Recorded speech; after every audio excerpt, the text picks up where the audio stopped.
నమస్కారం, నేను మీ జాహ్నవి. మనతో ఉన్నారు ప్రముఖ జ్యోతిష్య వాస్తు పండితులు, జ్యోతిష్య వాస్తు శిక్షణ నిపుణులు, లలిత ఉపాసకులు బ్రహ్మశ్రీ నానాజీ పట్నాయక్ గురువు గారు. సూక్ష్మంలో మోక్షం ఈ ప్రత్యేక కార్యక్రమం ద్వారా మనకున్నటువంటి ప్రతి సందేహాన్ని గురువు గారి మాటల్లో అడిగి చక్కగా సరైన సమాధానాలు అడిగి తెలుసుకుంటూ ఉన్నాం కదా. మరి ఈ రోజు కూడా సూర్య గ్రహణానికి సంబంధించి చాలా మందికి ఉన్నటువంటి సందేహాలని గురువు గారు నివృత్తి చేసే ప్రయత్నం అయితే చేస్తారు. మరి పూర్తి వివరణ గురువు గారి మాటలు అడిగి తెలుసుకుందాం. నమస్కారం గురువు గారు.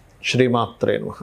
అయితే గురువు గారు, ఇప్పుడు అంతా మొన్నటి దాకా చంద్రగ్రహణం అయిపోయింది. మరి ఇప్పుడు సూర్యగ్రహణం ఉంది, అది కూడా షష్టగ్రహ కూటమి ఆ రోజు ఉంది.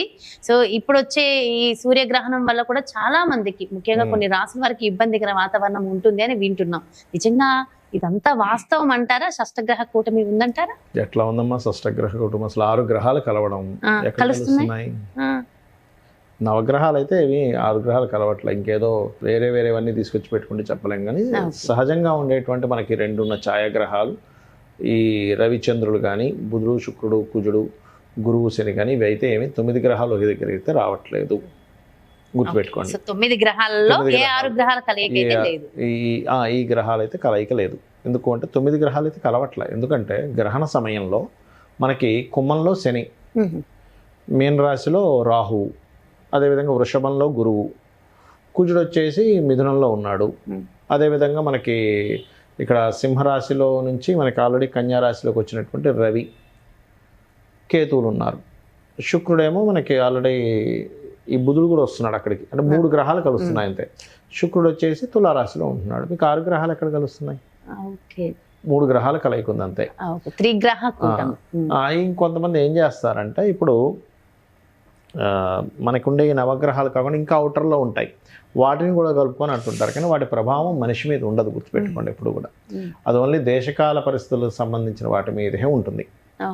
ఓకే, అది అయితే ఇక్కడ మనకి ఫస్ట్ ఆఫ్ ఆల్ ఏంటంటే, మనకి గ్రహణం అనేటువంటిది లేదు. ఇది రాత్రి 9:13 నుంచి 3:17 మధ్యలో ఉంటుందని చెప్తున్నారు. కొన్ని క్యాలిక్యులేషన్స్లో 10 గంటల ప్రాంతంలో వస్తుంది. అమెరికా దేశం చాలా పెద్దది కదా, కొన్ని ప్రాంతాల్లో 10 గంటల ప్రాంతంలో కనిపిస్తుంది, 2 గంటలకు అయిపోతుంది అట్లా చెప్తున్నారు. బట్ ఏంటంటే దీని యొక్క ప్రభావం మాత్రం 9:13 నుంచి 3:17 వరకు ఉంటుంది. ఎక్కడ అమెరికన్ కంట్రీస్లో ఇక్కడ లేదు. రాత్రిపూట మనకి సూర్యుడు కనబడ్డు కాబట్టి మనకి గ్రహణం సంబంధించినటువంటి దోషం ఉండదు. మొన్న చంద్రగ్రహణం కూడా పగలపూట 6:13 నుంచి సంథింగ్ 10:18 వరకు వచ్చింది. 10:18 వరకు. సో అయితే అది కూడా మన ఇప్పుడేమో సూర్యగ్రహణం రాత్రి సమయంలో, మనకి సంబంధం లేదు అసలు. అయితే మనం లాస్ట్ టైం కూడా చెప్పాము, ఇది రవి ఎప్పుడైతే మనకి కేతువుతో ఉన్నాడో కొంత ప్రభుత్వాల మీద వ్యతిరేకతలు, ప్రభుత్వ సంబంధించిన వాటిలో మార్పులు ఇట్లాంటివన్నీ కూడా జరుగుతాయి.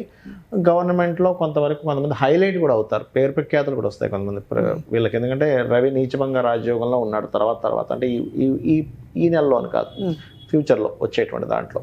సో రవి నీచభంగ రాజ్యంలోకి వెళ్తున్నాడు కాబట్టి కొంతమంది రాజకీయ నాయకులకి ఒక మంచి పేరు ప్రఖ్యాతులు, అబ్బాయి ఈయన వల్ల ఇంత గొప్ప జరిగిందనే ఇది వస్తుంది.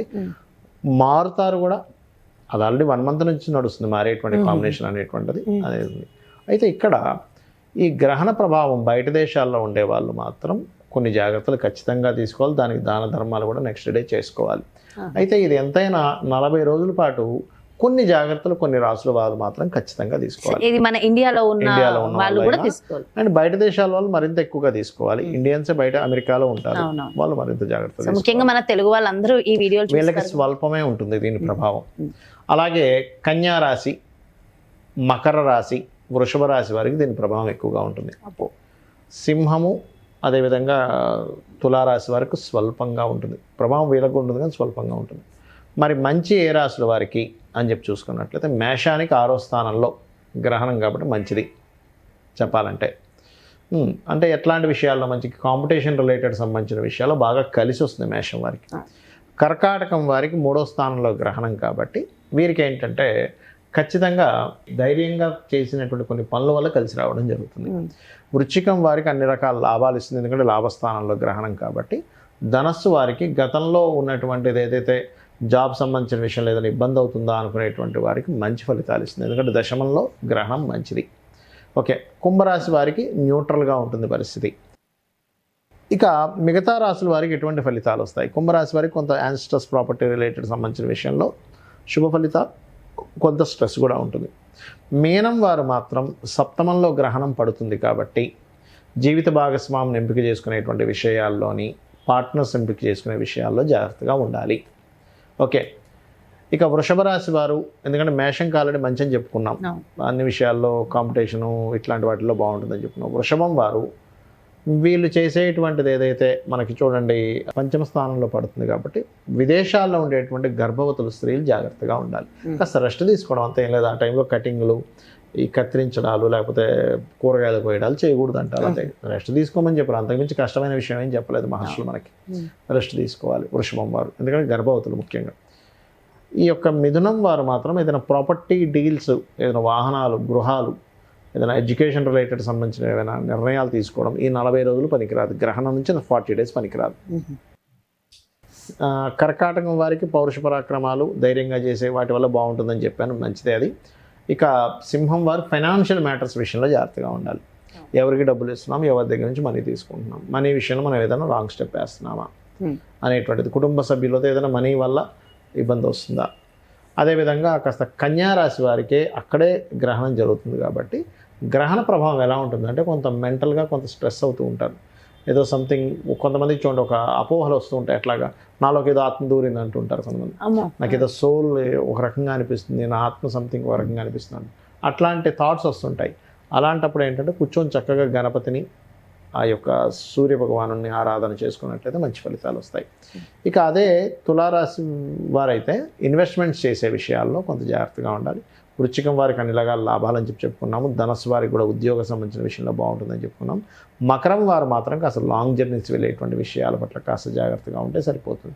ఇక కుంభం వారికి అయితే మనం ఆల్రెడీ చెప్పాం.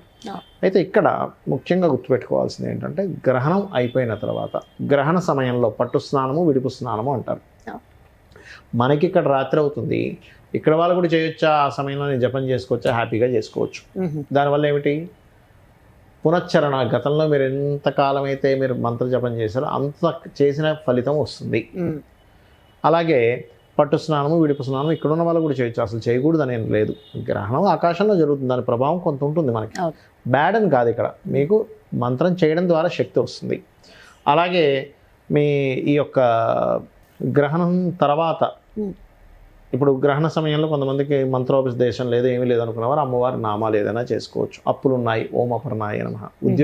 ఉద్యోగం కోసం చాలా ఇబ్బంది పడుతున్నారు, ఓం శ్రీమాత శ్రీ మహారాజ్ని శ్రీమత్ సింహాసనేశ్వరి నమః. లేదండి ఇంకో మంత్రం ఉందా అంటే ఓం మాణిక్య మకుటాకార జానుద్వై విరాజితాయ నమః. ఫైనాన్షియల్ ప్రాబ్లమ్స్, ఓం సంపత్కరీ సమారూఢ సింధుర వ్రజ సేవితాయ నమః. లేదా ఓం ధర్మాధ్యక్ష ధనాధ్యక్ష ధనధాన్య వివర్ధనీయ నమః. ఇలా ఏదైనా చేసుకోవచ్చు. నారాయణ మంత్రం చేసుకోవచ్చు, అమ్మవారి శ్రీమాత్రే నమః చేసుకోవచ్చు, నమశివాయ పంచాక్షరి చేసుకోవచ్చు. మనకున్న సమస్యలు బట్టి చేసుకోవాలి. అదేవిధంగా గ్రహణం అయిపోయిన తర్వాత రోజు బియ్యము, గోధుమలు, ఉలవలు, మినుములు, అదేవిధంగా ఇంకేదైనా 2 రకాల పప్పులు కూడా ఇవ్వచ్చు.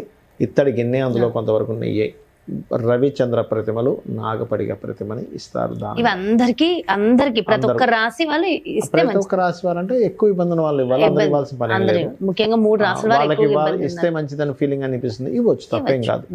అది ముఖ్యంగా అయితే ఈ యొక్క కన్యా రాశి వారు, సింహము అండ్ తుల, ఈ యొక్క మకరము, వృషభ రాశి వారు ఇస్తే మంచిది.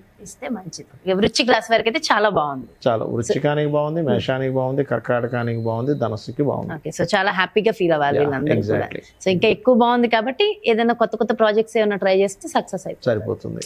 సో చాలా మంచి ఇన్ఫర్మేషన్ చెప్పారు గురువు గారు, అండ్ పరిహారాలు కూడా అందించారు. Thank you so much. నమస్కారం. శ్రీమాత్రే నమః. సో చూసారు కదండి, మరి సూర్యగ్రహణం దాని ఇంపాక్ట్ మరి ద్వాదశ రాశుల మీద ఎలా ఉండబోతోంది, నిజంగా షష్టగ్రహ కూటమి ఉందా లేదా, సో పూర్తి డీటెయిల్డ్ ఇన్ఫర్మేషన్ గురూజీ అందించేశారు కదా. మరో ప్రత్యేకమైన కార్యక్రమంతో మళ్ళీ మీ ముందుకు చేస్తాను. మరి అలాగే మీ యొక్క జాతకానికి సంబంధించి కానీ, లేదంటే మీ ఇంటి వ్యాపార వాస్తుకు సంబంధించి కానీ గురువు గారిని సంప్రదించాలి, అపాయింట్మెంట్ కావాలనుకుంటే క్రింద డిస్ప్లే అవుతున్న నెంబర్స్ కి కాల్ చేయగలరు. నమస్కారం.